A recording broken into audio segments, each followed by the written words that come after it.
Good morning to one and all present here. Myself Sonali from Standard 9th and today I am here to discuss what is friction. So before starting friction, let us discuss that what is the Newton's first law of motion. As you all know that Newton's first law of motion states that a body in rest or in motion will remain in rest or in motion until and unless an external force is applied on it.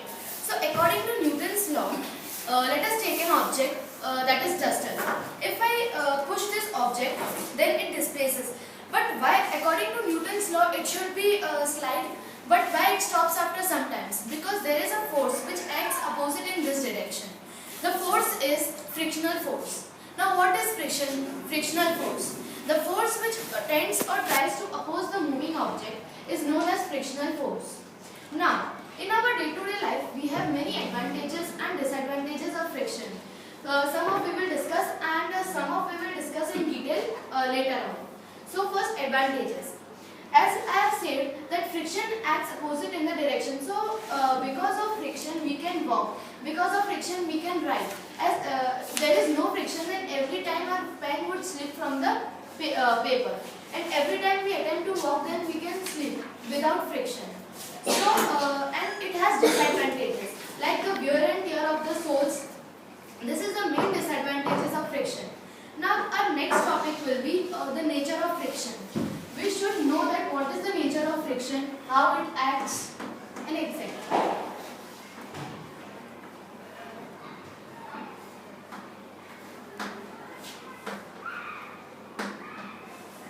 Nature of friction.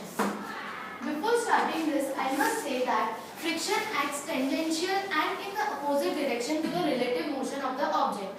So, let us take a horizontal surface. Suppose this is a horizontal surface and here is a box kept on this surface.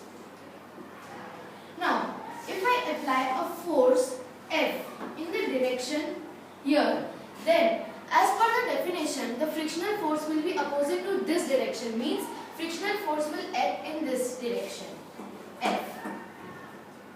So, now I have to say that frictional force acts in the direction we are applying the force, as the point of contact changes, but then also it acts opposite in the direction. As I have said that if I apply a force F, then the force of friction will be opposite in the direction.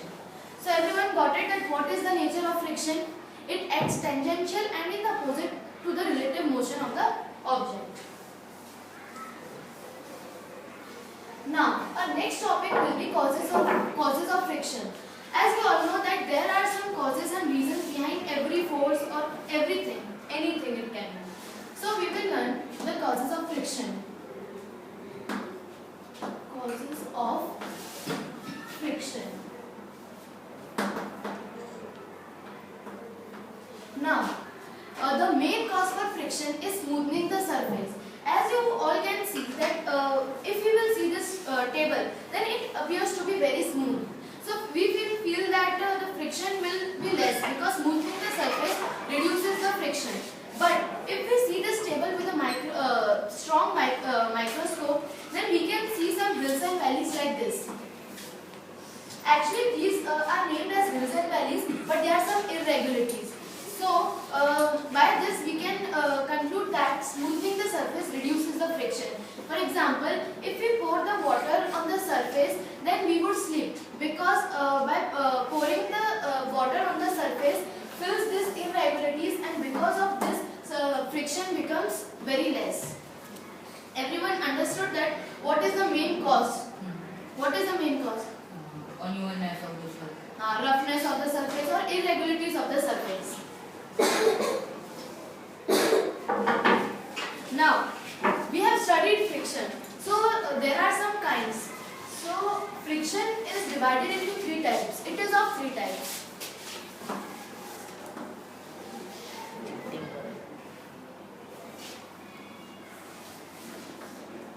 First is static friction. Static friction. Second is dynamic or sliding friction.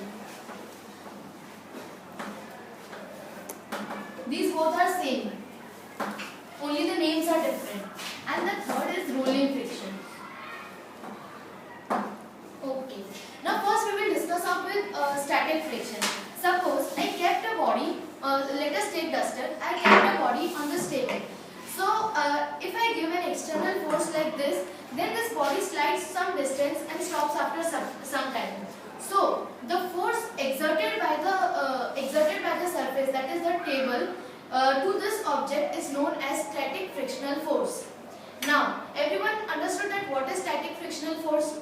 Now let I give a force of higher magnitude. For example, this way. So the body travels a larger distance and stops after some times. But then also it is static friction. So we can say that static friction should have a maximum value, because if I give a force of higher magnitude, then the body begins to slide. So limiting friction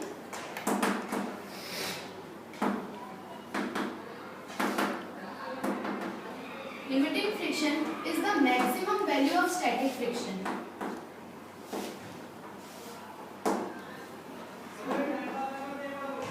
Value of static friction.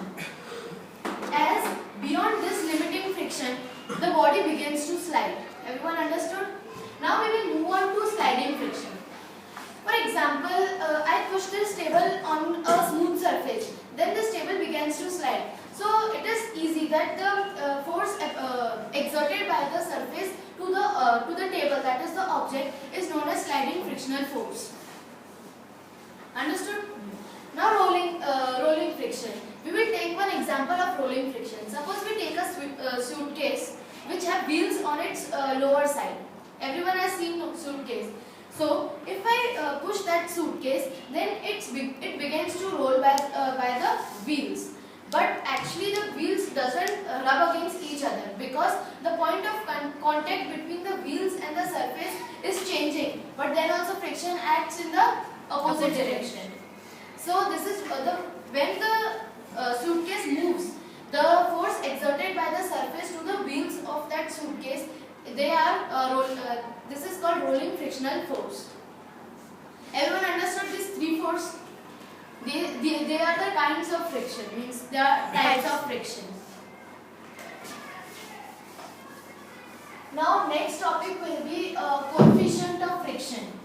Actually we have discussed that what is friction and types of friction, nature of friction, but we have not seen that how do we calculate friction. So coefficient of friction is our next topic.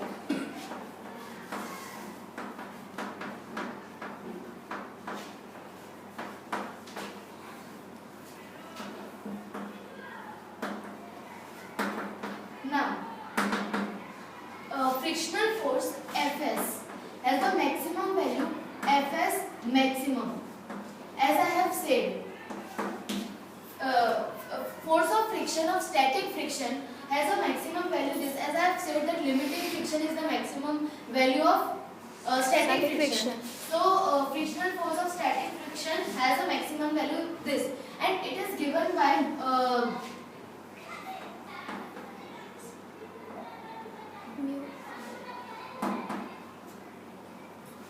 mu into mu of S into R.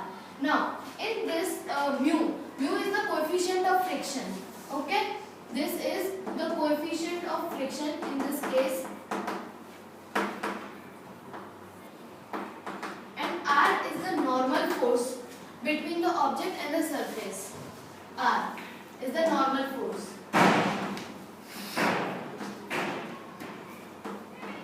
And this you all know that static frictional force, maximum static friction. Okay, so whenever we want to we all have to calculate friction. So the formula for friction is mu into R, that is coefficient of friction into the normal force applied. So same way, by this we can say that by this formula we can calculate coefficient of friction. Suppose in some examples we have given the force of friction, we have given the normal force. If you have to calculate the coefficient of friction, then simply by making this subject, we can calculate. Suppose mu of S. This S stands for static friction. So mu of static friction is equal to force of static friction upon normal force. This is static frictional force upon normal force. This I have explained as normal force. Same way for rolling friction, same way for sliding friction. Mu is equal to force upon normal force. Everyone understood? Yes. So this way we calculate coefficient of friction, or in question if we have given mu or r, then we can calculate frictional force.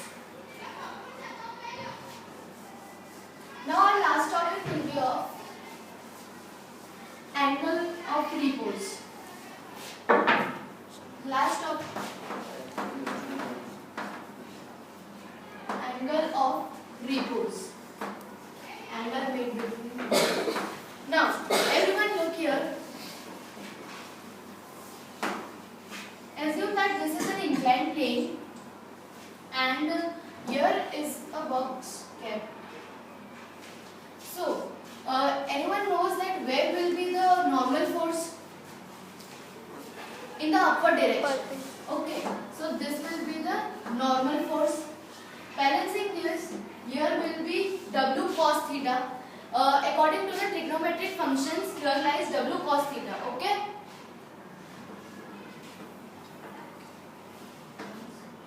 Theta. Now here will be W sin theta. Okay. Actually, this W is weight. Everyone knows no weight. And here will be frictional force that will be exerted. And here will be weight. So by this, as we all know, in the earlier topic we have studied that what is mu. Coefficient of friction. But what is formula for mu? Force of friction Friction upon upon normal normal. force. So okay, we can write F by R. But before this, by balancing this, we can get that F vector is equal to W sin theta. Okay, and by balancing the normal force, it is W cos theta. Okay, so here it is mu is equal to frictional force by normal force. So according to this only we can put the values here. So frictional force is W sin theta upon R for W cos theta. So according to trigonometric function, sin theta upon cos theta is equal to tan theta. Everyone knows, no? Yes. So here W and W will be cancelled out. The leftover is sin theta by cos theta. So we can directly do that tan theta maximum. Okay. So this is what tan theta maximum. But in this case, this theta maximum is the angle of repose. Angle of repose. Everyone got it? That what is in this whole theta maximum is the angle of repose. Now there must be some laws of friction too. So there are 3 to 4 laws of friction. So first we will discuss that it is the definition that force acts opposite in the relative motion of the object, and it is independent of the area of contact. Who is independent? Frictional force. But it is dependent on the nature of the surface. Why it is dependent? Because as I have said that smoothing the surface reduces the friction, and if the surface is rough, then the friction will be more. So according to this, it depends on the nature and Roughness. of the surface. You can say this also. So these are some laws of friction, and as I have said that we will discuss advantages and disadvantages at the last. So some of the advantages are, suppose when we are moving, then because of friction we are able to move. If there is no friction, then we would every time when we attempt to walk, then we would slip. Then second is because of friction we are able to write. Without friction, every time when we attempt to write, then our pen would slip off with the from the paper. Then another example is when we are pushing the nail in the when we are pushing the screw with the help of that hammer. Then with the help of friction only we can push that nail. Without friction, the nail would slip off. Now some of the disadvantages, like the wear and tear of the automobiles, then the wear and tear of the wheels, then wear and tear of the soles, as every time the less friction causes these things. So thank you and have a nice day.